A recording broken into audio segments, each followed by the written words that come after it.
Sa isang tahimik na baryo sa probinsya, may nakatira isang dalagang kilala ng lahat, hindi lang dahil sa kanyang ganda, kundi dahil sa bait at sipag ng kanyang puso. Siya si Leah. Nag-iisang anak, simpleng nabubuhay at lumaki sa pagmamahal ng kanyang mga magulang. Hindi man sila mayaman, punong-puno naman ng pangarap ang kanilang maliit na tahanan. Simula pagkabata, sanay na si Leah sa gawain. Bago pumasok sa eskwela, tumutulong na siya sa bukid. Pag-uwi, nagluluto, naglalaba at nag-aalaga sa kanyang mga magulang. Pangarap niyang makatapos ng pag-aaral. Hindi para sa sarili lang, kundi para iahon ang pamilya niya sa hirap ng buhay. Pero dumating ang panahong kinailangan niyang pumili. Isang gabi, narinig niyang nag-uusap ang kanyang mga magulang. Mahina ang boses ng kanyang ina, may halong pag-aalala. Ang kanyang ama naman pilit na matatag pero ramdam ang pagod. Kulang na ang pera. Hindi na sapat ang kinikita para sa pang-araw-araw, lalo na para sa kanyang pag-aaral. Kinabukasan, habang papasok sana sa paaralan, tumigil si Leah sa may pintuan. Mahigpit niyang niyakap ang kanyang mga magulang at sinabi ang desisyong matagal na niyang iniisip. "Ma, pa, hihinto muna po ako sa pag-aaral." Masakit. Tahimik. Pero buo ang loob niya. Hindi dahil ayaw na niyang mangarap, kundi dahil mas mahal niya ang pamilya kaysa sa sarili niyang pangarap. Mula noon, mas naging mabigat ang kanyang mga araw. Nagtrabaho siya kung saan-saan, sa palengke, sa taniman, kahit anong marangal na trabaho. Hindi niya alam na sa sakripisyong iyon, may isang kapalarang unti-unting papalapit sa kanya. At doon magsisimula ang kwentong magbabago sa kanyang buhay. Hindi naging madali ang desisyon ni Leah, pero para sa pamilya, kaya niyang tiisin ang lahat. Sa tulong ng isang kakilala, pumasok siyang katulong sa isang malaking bahay sa syudad, malayo sa probinsya, malayo sa mga magulang, at malayo sa dating buhay na kanyang nakasanayan. Araw-araw maaga siyang gumigising. Nagwawalis, nagluluto, naglalaba. Kahit masakit ang katawan, hindi siya nagrereklamo. Dahil para kay Leah, ang pagod ay pansamantala. Pero ang pangarap ay pangmatagalan. Doon niya unang nakita ang kanyang amo. Matangkad, maputi, tahimik, gwapo sa paraang hindi kailangang magpakitang gilas. Si Marco, isang lalaking parang laging pagod sa mundo. Madalang magsalita, madalang ngumiti, at halos hindi tumitingin sa mga tao sa paligid niya. Nonchalant kung tawagin, parang walang pakialam sa kahit ano. Sa unang araw pa lang, ramdam na ni Leah ang distansya. Tuwing magkasalubong sila, simpleng tango lang. Minsan, wala man lang pansin. Hindi alam ni Leah kung paano siya mag-a-approach. Hindi siya sanay sa mga taong malamig. Lalo na sa isang amo na gwapo, ngunit parang may mabigat na dinadalang lihim. Minsan, sinubukan niyang magtanong kung may kailangan ito. Isang maikling sagot lang ang nakuha niya. Wala. Isang salita, pero sapat para maramdaman niyang may pader sa pagitan nila. Kaya nanahimik na lang si Leah. Ginawa ang trabaho, iginagalang ang espasyo. Pero hindi niya napansin na kahit tila walang pakialam si Marco, napapansin niya si Leah, ang kanyang sipag, ang kanyang kabaitan, ang kanyang ngiting hindi nawawala kahit pagod na pagod na. Hindi pa nila alam na sa loob ng tahimik na bahay na iyon, may unti-unting nabubuong kwento ng pag-ibig na magsisimula sa katahimikan. Isang hapon, habang tahimik ang buong bahay, napansin ni Clyde si Leah na abalang naglilinis. Pawis na pawis ang dalaga. May bahid ng pagod ang kanyang mukha, pero hindi nawawala ang kasipagan sa bawat galaw niya. Hindi niya alam kung bakit, pero napatigil si Clyde sa kanyang ginagawa. Bigla siyang nagsalita, malamig ang tono. "Leah, linisin mo ang terrace." Nagulat si Leah pero agad tumango. Opo. Kinabukasan, may panibagong utos. At sa sumunod na araw, ganun ulit. Parang araw-araw. Laging may ipinapagawa si Clyde kay Leah. Minsan sa hardin, minsan sa garahe, minsan sa loob ng bahay. Halos hindi na makapagpahinga ang dalaga. Masakit ang likod, nanginginig ang mga kamay, pero ni minsan hindi siya nagreklamo. Para kay Leah, trabaho lang iyon. Para sa pamilya. Para sa pangarap na minsang iniwan, pero para kay Clyde, hindi niya maipaliwanag ang sarili. Hindi niya alam kung bakit natutuwa siya tuwing nakikita si Leah. Tuwing nakikita niya itong halos magkandapagod.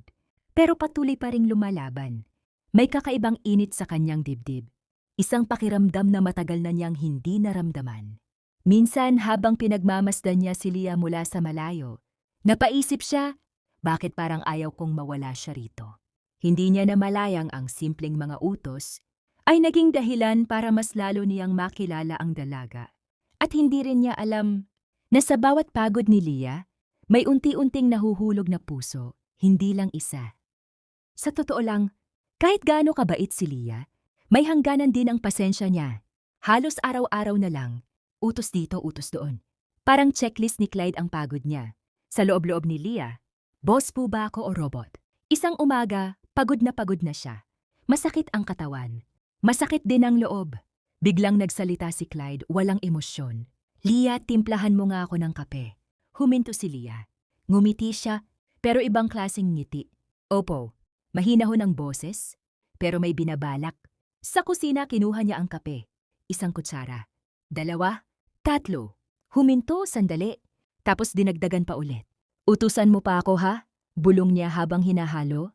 Pag-abot niya ng kape, maayos ang postura niya. Mukhang inosente. Mukhang walang kasalanan. Uminom si Clyde. Isang higop, tumigil.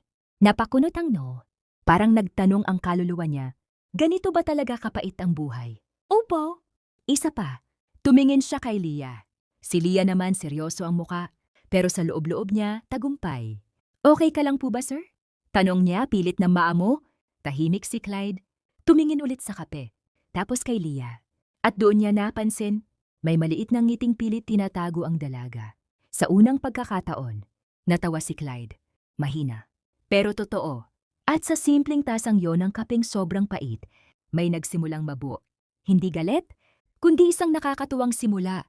Hindi maintindihan ni Leah kung ano ang nangyari. Simula nung araw na tinimplahan niya ng sobrang pait na kape si Clyde, parang may nagbago. Hindi na ito kasing lamig tulad ng dati. Hindi na puro isang salitang sagot. At minsan, may ngiti na sa kanyang mga mata. May mga sandaling nahuhuli ni Leah ang titig nito. Hindi mapang-utusan, kundi parang nagmamasid. Isang gabi, habang abala ang lahat sa kusina, tahimik na nagsalita si Clyde. Leah! Napalingon ang dalaga. Sumabay ka sa akin mag-dinner. Parang tumigil ang mundo. Po? Halos pabulong niyang sagot. Hindi siya nagkamali ng dinig. Umuulit ang boss niya, malinaw at kalmado. Dito ka kumain. Nagkatinginan ang ibang mga katulong. May naghulog ng kutsara. May napakurap ng paulit-ulit. Dahil sa tagal nilang nagsisilbi sa bahay na iyon, ngayon lang nangyari na naging bukas si Clyde sa isang katulong. Kinakabahan si Leah habang umuupo sa tapat niya. Hindi niya alam kung saan ilalagay ang mga kamay. Ni hindi siya makatingin ng diretsyo. Tahimik ang hapag, pero hindi awkward. May kakaibang init.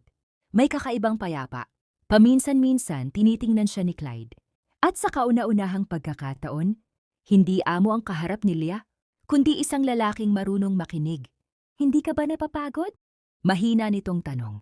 Napatingin si Leah. Ngumiti siya, simple at totoo. Sanay na po. Tumango si Clyde. Parang may pagsisisi sa kanyang mga mata. Sa gabing yon, hindi lang hapunan ang pinagsaluhan nila, kundi katahimikang may kahulugang hindi kailangang ipaliwanag. At sa puso ni Leah, may munting tanong na unti-unting nabubuo. Paano kung hindi lang ito basta kabaitan? Sa mga sumunod na araw, napansin ni Leah na mas madalas na siyang kausapin ni Clyde. Hindi na puro utos. Hindi na puro katahimikan. Minsan, habang naglilinis siya sa may bintana, bigla itong nagsalita. San ka lumaki, Leah? Napatingin ang dalaga.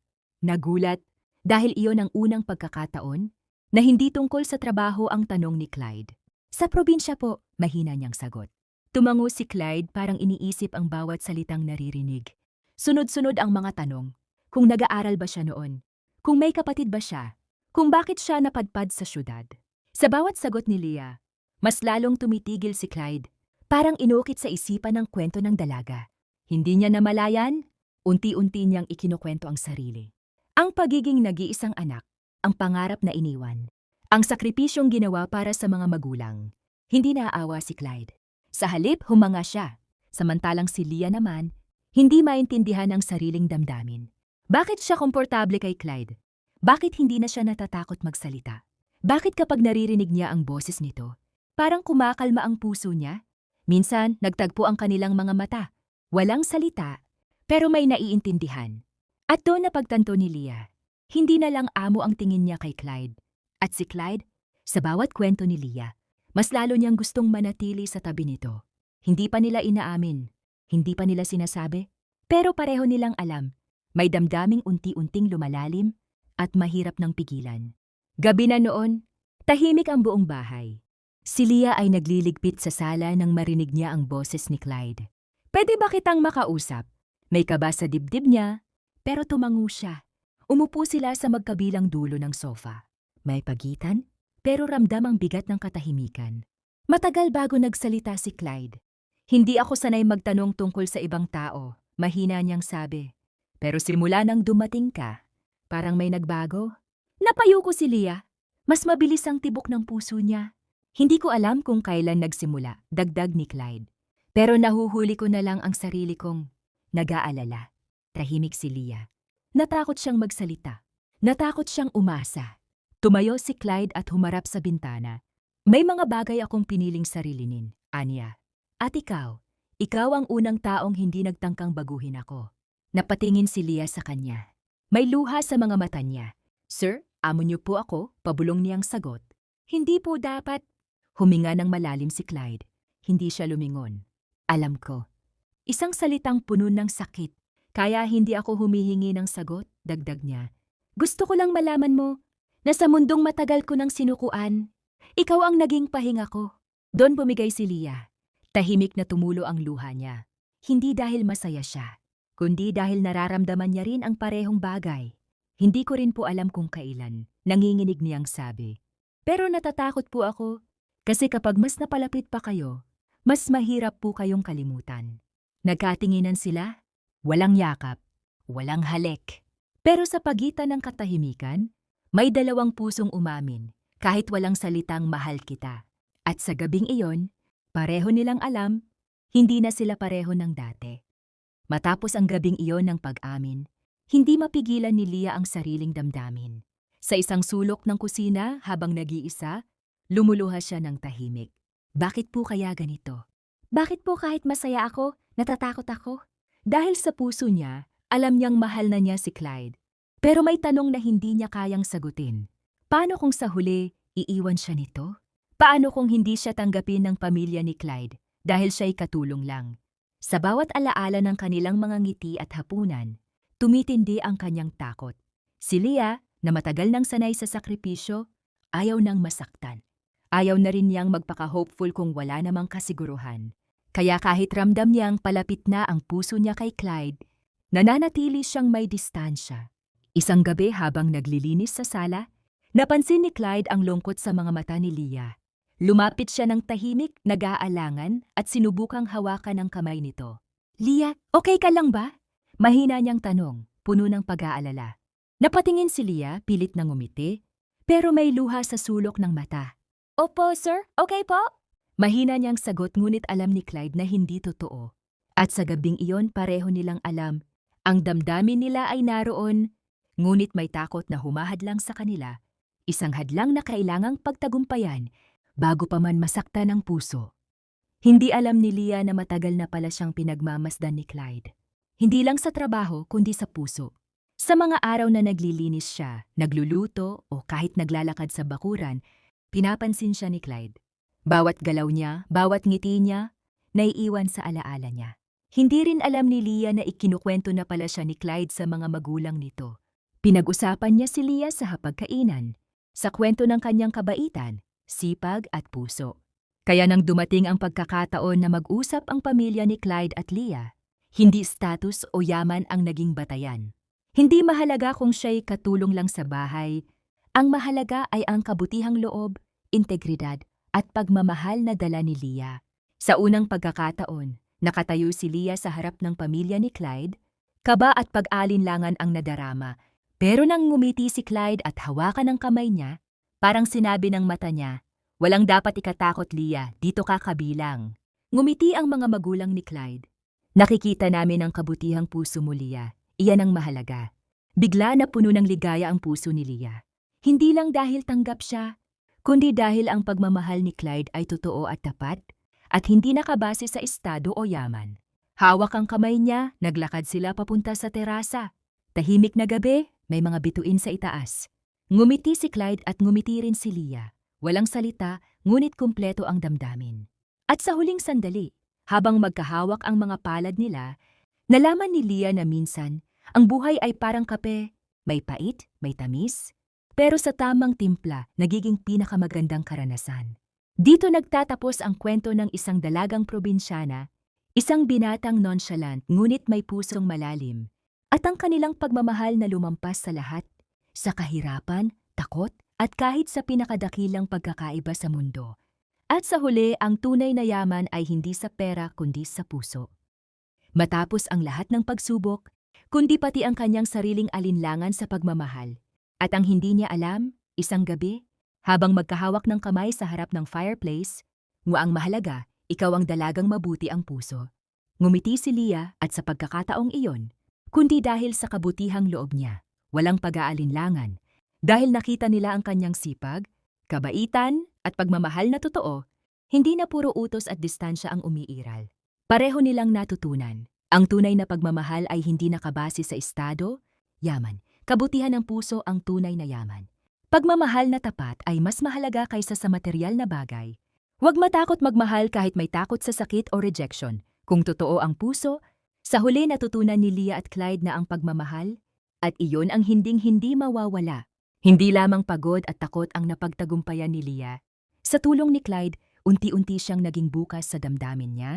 Matagal na pala siyang pinagmamasdan ni Clyde at kinukwento sa kanyang mga magulang. Nakangiti kay Leah si Clyde, iyan ang hindi ko mapapalitan. Alam niyang tanggap siya ng buong puso ni Clyde, hindi dahil sa estado. Kinabukasan, nakilala ni Leah ang pamilya ni Clyde ng mas maayos. Ang mga magulang ni Clyde, tanggap nila siya bilang parte ng kanilang pamilya. Mula noon, naging masaya ang relasyon ni Leah at Clyde. May tawanan, hapunan ng magkasama, at simpleng mga sandali na puno ng kilig. Oposisyon sa buhay, kundi sa kabutihang puso at pagtitiwala sa isa't isa. Hindi sa pera o status na susukat ang halaga ng tao. Ang sakripisyo at sipag para sa pamilya ay hindi nasasayang, may katuparan ang kwento, kabutihan, at pagtitiwala ang pundasyon ng isang masayang relasyon. The End.